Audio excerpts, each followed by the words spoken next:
Look at me and tell me what you see. I look at you and tell you what I feel. Look at me and tell me what you see.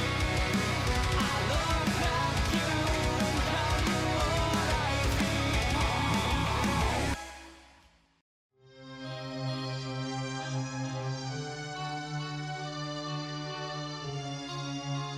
Welcome back to the Puppetmaster series with Puppetmaster 2, which is a direct sequel to the last film. And if you're thinking, well, obviously, then you really don't know the Puppetmaster series. However, this film starts in the most cliched way possible. It was a dark and stormy night. No, seriously, the film starts on a dark and stormy night, where at a cemetery a grave is dug up. Pinhead the puppet uncovers the coffin of Andre Toulon, so the others gather round as a strange green liquid is poured, and Toulon, in all his spindly glory, is resurrected. So I guess my question here would be, if the puppets could resurrect the guy whenever they wanted, perhaps it was extremely counterproductive to lock the little bastards in a trunk for something like 20 goddamn years. Best to strike when the resurrection iron is hot, Toulon. After the credits, we return to the Bodega Bay Inn with some paranormal investigators, who weirdly have the United States seal, like they're Mulder and Scully. But to my knowledge, there is no United States Paranormal Bureau of Investigation, unless this is set in the Hellboy universe. The team is at the Bodega Bay Inn to investigate the previous movie's events. Why it's not a murder investigation, I have no idea. Living puppets are clearly far more important. They have a little trouble getting in, giving us a chance to meet the team, Carolyn, Patrick, Lance, and Wanda. And we're told how Alex from the last film is now in an asylum quite mad, and suspected for the murder of Megan, who also had her brain removed for that extra detail. To recap, Alex, the condom machine in the Vatican of the last film, is now mental, and Megan is now dead. The only murder mentioned is of Megan, of which Alex is accused. So, why couldn't they have just removed 90% of the last film and made it the opening to this one? That is how useless this opening has made the last film. Fuck me, I hope this isn't the order of the day for this series. While the team set up equipment, Wanda has a bizarre moment with a bird statue that freaks her out. And no, it won't factor into anything later. Oh, pardon me, the bird statue does feature again when it's smashed and it's gooey inside. More nonsensical bollocks, frankly, that doesn't add anything. In the library, more secrets are revealed about the Bodega Bay. The walls are filled with small passageways that we never see or are used, because that line exists precisely to explain away how the puppets can seemingly teleport without reason.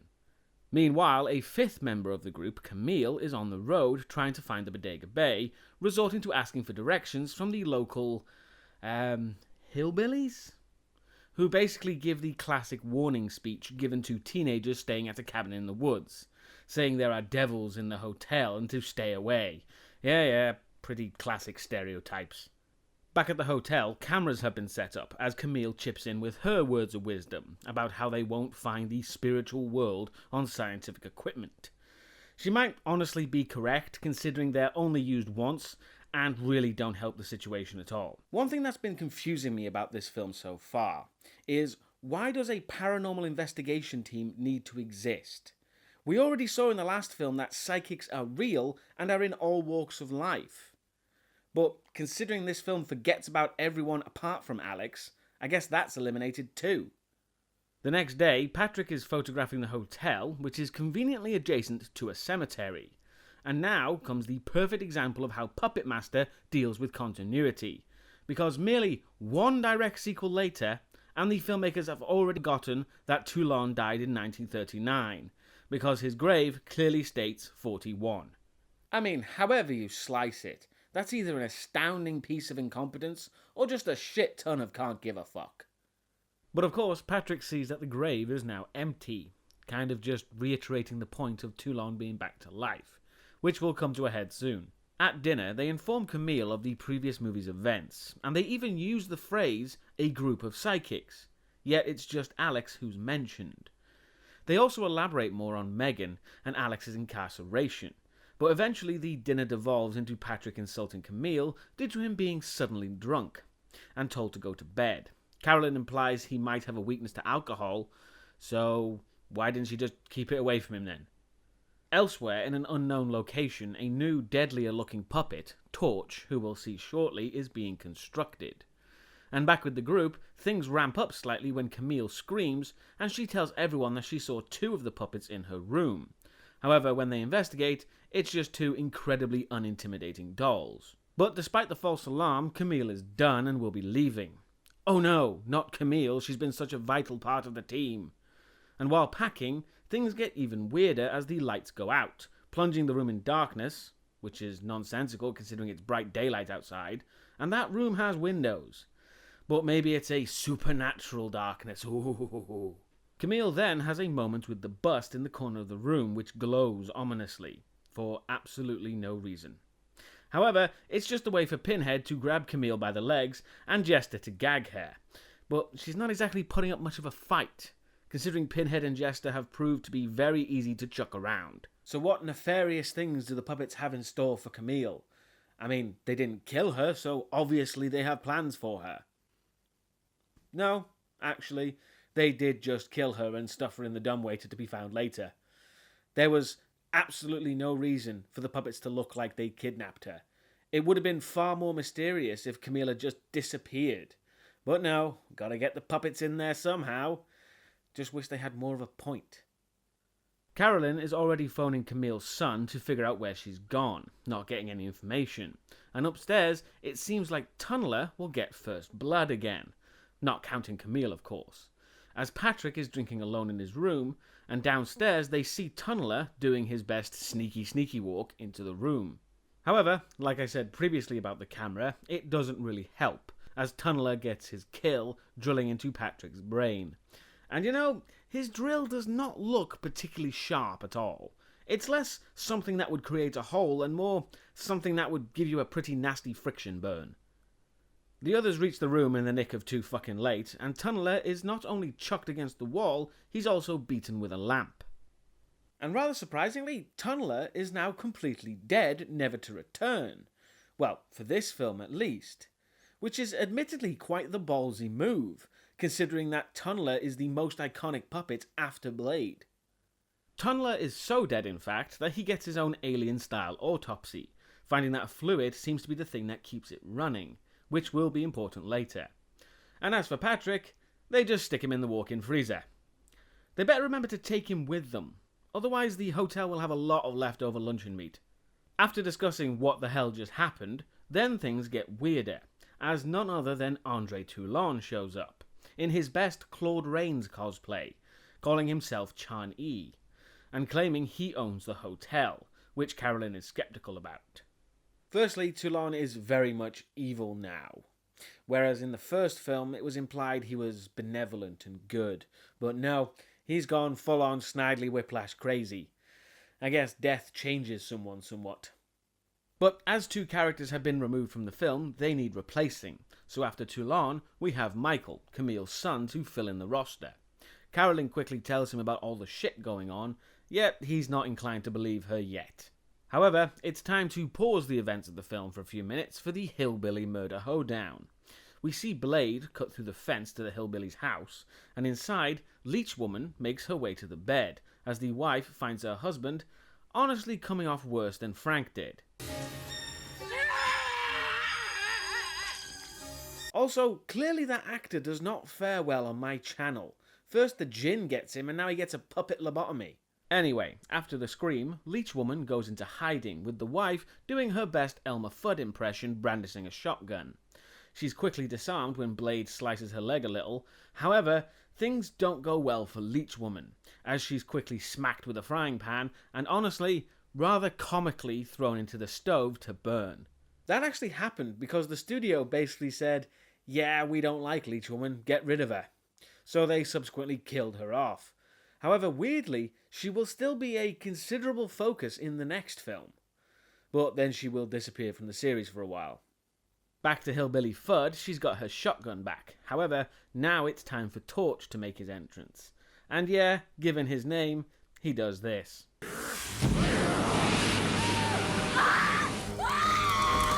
Torch as a prop could actually throw a flame up to 10 feet, which is genuinely impressive and terrifying.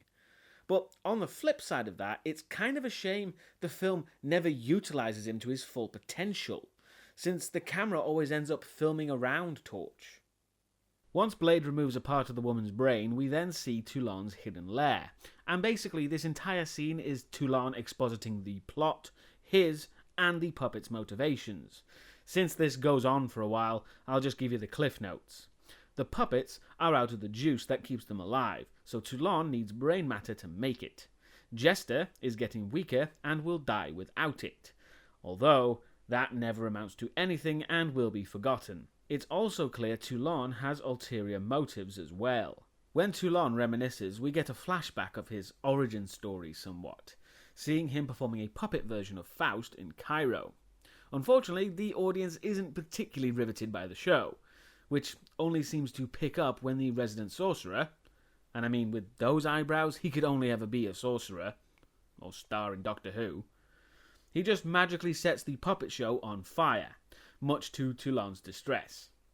Toulon visits the sorcerer afterwards because he has living puppets and the secret to make more to offer him. We don't really find out what the catch is. All the sorcerer and even Toulon's wife says is, "Think of the children. Yes, think of them. Think of the children. Do it for the children." Oh, won't somebody please think of the children? Also, you'll notice that Carolyn and Toulon's wife are played by the same actress, which will be important for Toulon's ulterior plan later when it's revealed properly. After the flashback, Michael and Carolyn go searching for Camille, but not before speaking with Toulon. There's further references to Carolyn and his wife being the same person, like them both preferring to wake up before 6, and he makes some not too subtle threats to Michael. We shouldn't want to see her injured, or yourself unhappily maimed or disfigured. Yeah, he's not trying very hard, really.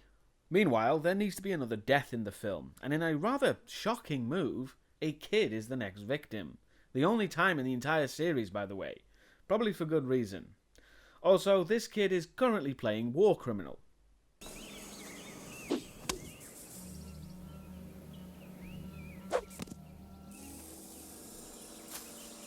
Torch soon appears, with the kid playing with it, but then, I'm pretty sure just to stop the annoying shit, Torch burns the kid's face off. Of course, the film is nowhere near ballsy enough to show that death.